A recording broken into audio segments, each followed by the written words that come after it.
कहा है साधु सांप शेर सिपाही ये नहीं होते किसी के भाई। अच्छा।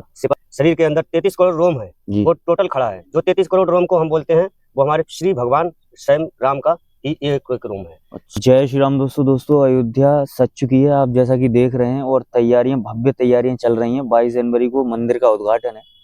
और देखते होंगे कि त्रेता युग में 14 वर्ष का जो वनवास था प्रभु श्री राम को मिला था, वो भी उन्होंने काटा। और अब जो कलयुग में 500 वर्षों के वनवास के बाद अब हमारे छोटे से रामलला विराजमान होंगे अपने महल में, भव्य मंदिर में।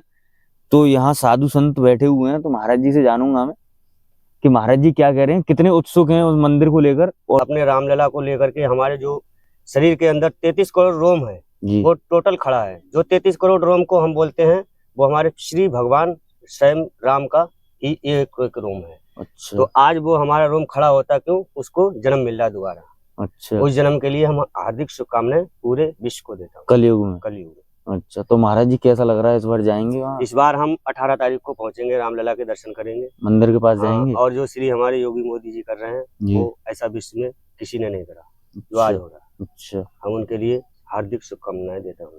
तो सनातन धर्म में महाराज जी प्रभु श्री राम को त्रेता युग में कहाँ मिला, उन्हें 14 वर्ष का वनवास, लेकिन अब कलयुग में 500 वर्ष बाद, ऐसा कैसे है मतलब महाराज जी? अब ये तो ऐसा है जैसे कि हम एक देव नहीं है, क्यों, हम एक मानव रूपी शरीर है जी। अब हम मानव रूपी शरीर जब तक कहा है तब से अत से रगड़ करे जो कोई तो अग्नि प्रगट चंदन से होई। जैसे अब 500 वर्ष बाद अत से रगड़ करी कोई एक वीर आया है पृथ्वी पर, अवतारी हुआ है, तो उसने अत से रगड़ करी है तो चंदन को अग्नि बना दिया, तो हमारे रामलला को बैठा दिया। तो अब तक महाराज जी किसी के कोई नहीं सुना, किसी ने कुछ नहीं सुना? किसी ने कुछ नहीं सुना आज तक। अच्छा, अब तक सरकारें आई तो भक्तों पे, संतों पे महाराज जी गोलियां चलाएंगे? संतों पे तो वो हमेशा सरकार हावी रही है, संत की और सरकार की कभी नहीं बनी है। क्यों, उनकी सरकार अलग है और संतों की सरकार अलग है। संत एक ऐसी पूंजी है इस देश की जो कोई जान नहीं सकता है। संत वो पूंजी है। संत एक संसार का, ब्रह्मांड का एक ब्रह्म होता है जी। संत जब बनता है तो उसके लिए अपनी 17 पीढ़ियों को दान करना पड़ता है जीते जी, और स्वयं अपने आप को भी दान करना पड़ता है। वो कब होता है, जब हम कुंभ लगता है, उसमें चेला बनते हैं, किसी के शिष्य बनते हैं, तो हमें 17 पिंड दान करने पड़ते हैं। वहाँ संस्कार होते हैं, पिंडदान। हाँ, जो आटे के बनते हैं 17 बनते हैं। तुम्हारे लोगों के मरने के बाद में होते हैं, हमारे सब जिंदे पर होते हैं। अच्छा। ये कुंभ में ही होता है महासंस्कार।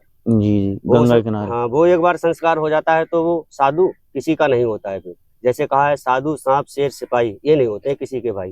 अच्छा। सिपाही अगर एक बार बंदूक उठा लेगा तो उसे तो युद्ध ही युद्ध है, ठीक है, वो धर्म के लिए जीता है, तो वो देश को बचाता है और लोक कल्याण के लिए। संत जो है वो विश्व को बचाता है, वो जनहित के लिए होता है। वो सबको अपना समझता है, वो कोई किसी का दुश्मन नहीं होता। सिपाही का तो दुश्मन हो जाएगा मगर साधु का तो कोई दुश्मन नहीं होता। ऐसी शेर है, शेर भी जंगल का राजा है, अगर उसके जंगल को काटोगे तो शेर भी तुम्हारे ऊपर वार करेगा। बिल्कुल सही। ठीक है, ये सब सुरक्षा गार्ड हैं, हम भी सुरक्षा गार्ड हैं। शेर सिपाही सांप भी, ये सब ज्यादा काटते नहीं तो फुसकारते दहाड़ते तो रहते हैं, ये इनका नियम होता है। तो महाराज जी इतने वर्षों से वो हिंदुस्तान और ये भारत हमारा जो कि संतों की धरती है, पवित्र धरती है, लेकिन इतना क्यों विलम्ब हुआ राम मंदिर को बनने में? राम मंदिर बनने में क्या बताएं, ऐसी ऐसी सरकारें आई हमारी और ऐसे ऐसे गण पैदा हुए यहाँ पर जिन्होंने आज तक उन चीजों को लुप्त कर दिया। क्यों, उनके अंदर सहन शक्तियां नहीं थी, और ये काम वही कर सकता है जिसके अंदर सहन शक्तियां हो। जैसे हमारे योगी मोदी जी ने देखो पूरे संसार में घूम करके और सबकी शक्तियों को अपने अंदर हृदय में वास करके तब ये कदम उठाया है, सब शक्तियों को कंट्रोल कर लिया। सब शक्तियों को कंट्रोल करने वाला कौन है? सिर्फ एक देवता ही कंट्रोल कर सकता है, या तो भगवान। इसके अलावा सर्व शक्तियों को कोई कंट्रोल नहीं कर सकता। ना ही रामलला को कोई विराजमान कर सकता था, इन्हीं के हाथों से विराजमान होने थे। बिल्कुल सही। और इनके ऊपर संतों का बहुत बड़ा आशीर्वाद। हमारा युद्ध होता हो, अगर तुम्हारी पूरी फौज पूरी नष्ट हो जाए, तुम्हारी पुलिस की, आर्मी की, जितनी भी फौजें ये सब नष्ट हो जाएंगी, तो साधु साई की फौज उतरेगी। तो ऐसे ही साधु अब उतरे हैं। पहले संत की सरकार नहीं आई, हाँ, संतों की अभी तक कभी सरकार ही नहीं आई। जी। अब संतों की सरकार आई है तो संतों ने अपने आप अपना काम जारी कर दिया। पहले भी संतों का ही ये सब कुछ था। संत सनातन धर्म क्यों बना? क्योंकि ये संतों की ही नगरी है, संतों से ही सब उत्पन्न है। बिल्कुल सही। संतों से ही सब उत्पन्न है। तो ये क्या हुआ, जैसे अगर हमारा 4 बालक हैं, अब हम बूढ़े होने जा रहे हैं, तो हमने कहा बेटा अब ले जा चाबी कुंजी तू संभाल। तो ऐसे संतों ने अपने बच्चों को दे दी तुम लोगों को कि लो बेटा अब तुम राजपाट चलाओ, हमें इससे कोई मतलब नहीं, हम संन्यास ले रहे हैं इस चीज से। आयु के हिसाब से हर मनुष्य को संन्यास ले लेना चाहिए। हर मानव को 60 साल के बाद में सब संन्यास दे देना चाहिए, ठीक। चाहे वो साधु ना बने, अपने घर में ही हरि भजन करे, गृहस्थ में क्यों ना हो। गृहस्थ में ही हो, मगर 60 साल के बाद उसे माया मोह से त्याग करना चाहिए।